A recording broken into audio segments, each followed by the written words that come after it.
I'm going to make this really quick because it's actually quite dark in here because it is very gloomy outside. And even though this room is usually full of light, it's just that overcast outside, and I really just did not feel inspired to drag a bunch of artificial lighting gear up here into the kitchen.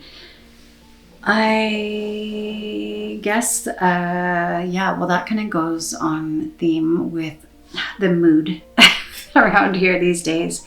Basically, we had this gorgeous week of incredible spring-like weather, and I posted the last video, I think, where I was elated because it was just so incredibly bright and gorgeous.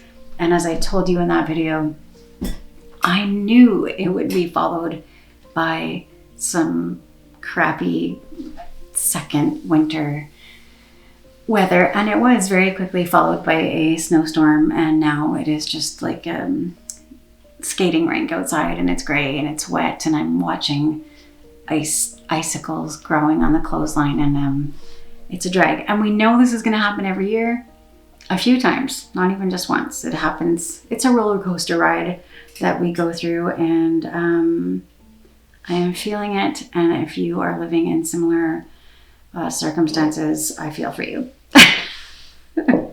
That having been said, I'm trying to not let go of all of that excitement that I was feeling for spring. I'm trying to still manifest that spring energy.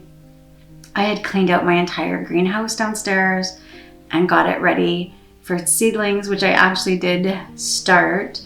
I'm trying to plant, how do you say it, ranunculus flowers. I don't know if I'm pronouncing them properly, but they're just so cute. I love them so much, and I've never planted them before.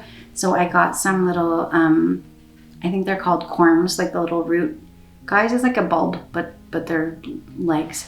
They're not legs. I don't know what, you know what I mean. Whatever, I'll show you. But I planted some ranunculus corms for the first time ever.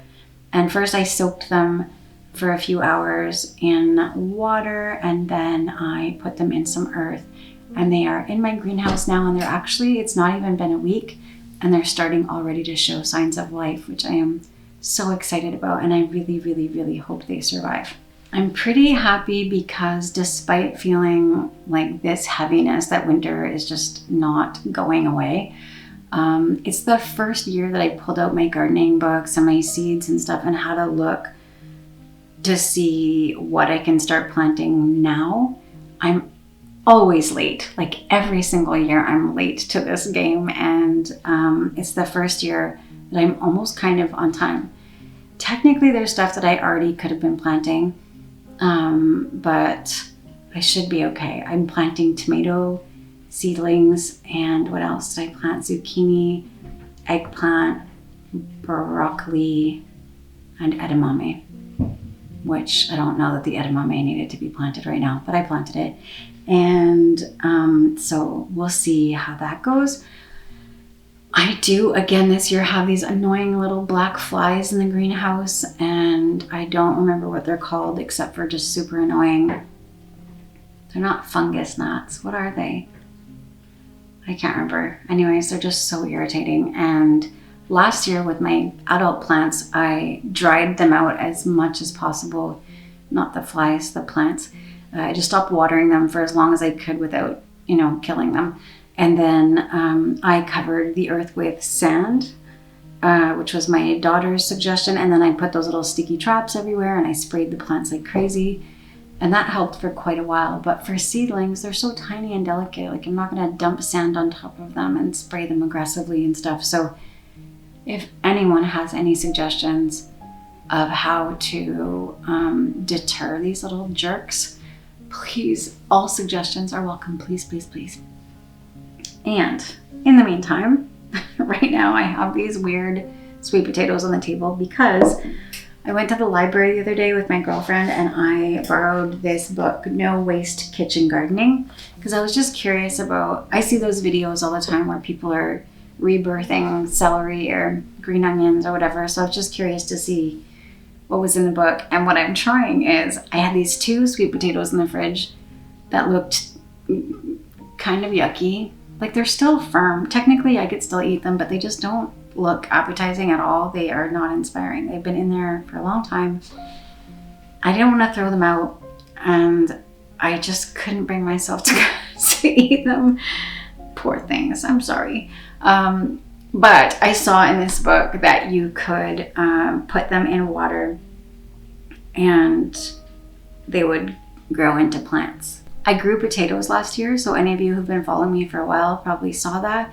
It worked out really, really well. So I will plant a lot more potatoes again this year. It was so easy. I just had some potatoes that were budding those little eyes, and I just cut them into segments and put them directly in the earth, and they grew like crazy. It was amazing.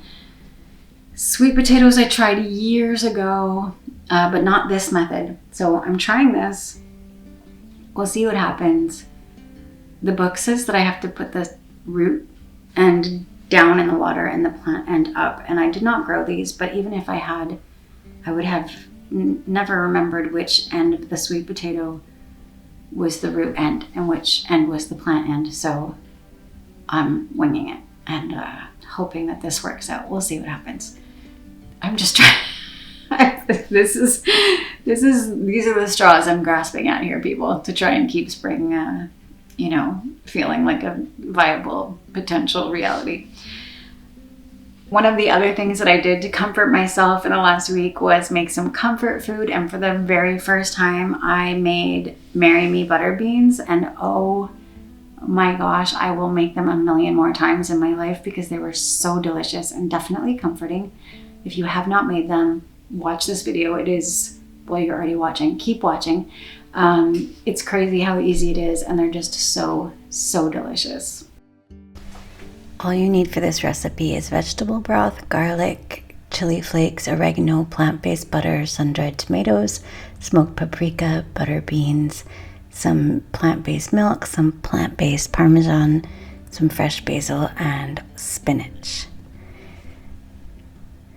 I sauteed the garlic in the butter, and I added the salt and pepper, the chili flakes, and the smoked paprika. And then when the garlic was starting to become tender, I threw in the sun-dried tomatoes.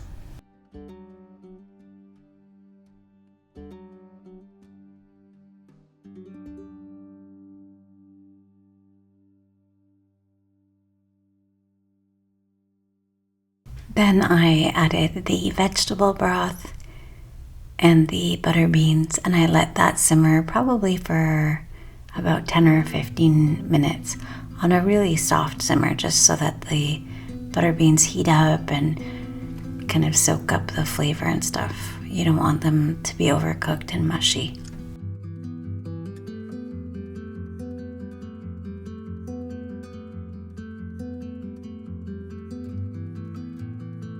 I took the pan off the heat and I added the fresh spinach.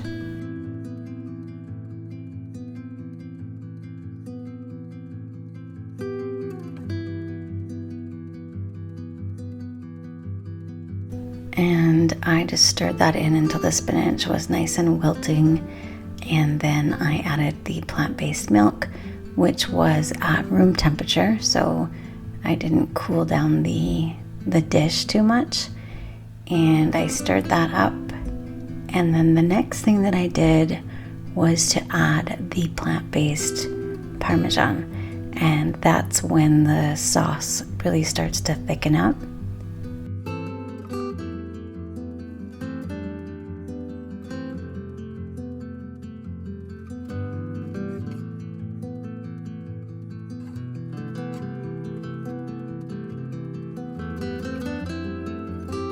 You don't want to stir it too aggressively because you don't want to beat up your beans or your spinach for that matter.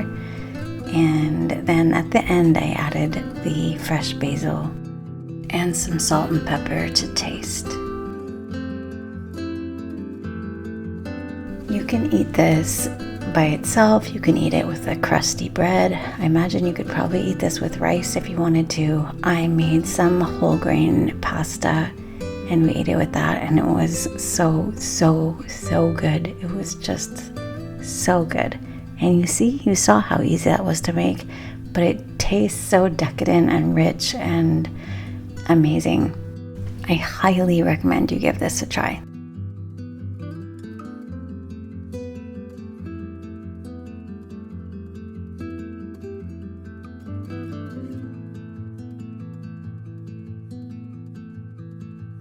I forgot to tell you earlier that I also, inspired by this book and also by going through the food in the fridge that maybe was starting to look sad, decided to soak these lemon seeds and this blood orange seed to see if I could create little tiny plants that would then grow into trees that I will then have no idea what to do with. They will probably spend most of the year downstairs in my greenhouse with my olive tree and my bay leaf shrub. I only have one window in this house that has sunlight. It's where most of my plants live, crammed in that one window until spring is warm enough to put them outside. And even then, I don't have a yard. So if these gorgeous little seeds actually turn into trees, I'm gonna probably have to give them up for adoption because I don't have anywhere to plant them. I just really love planting. I really need some land is what I need. All right. Thank you. Thank you so much for watching this video. It means everything to me to share this with you. And if you are a Patreon subscriber, thank you so much for believing in the work that I'm doing, for being part of it, for helping to make this channel possible. And if you would like to work one-on-one with me for naturopathy or nutrition, there is a booking link in the description below, and we can meet virtually at a distance or live here in Montreal, Quebec. I will be back very soon, and in the meantime, take really good care of yourselves. Bye.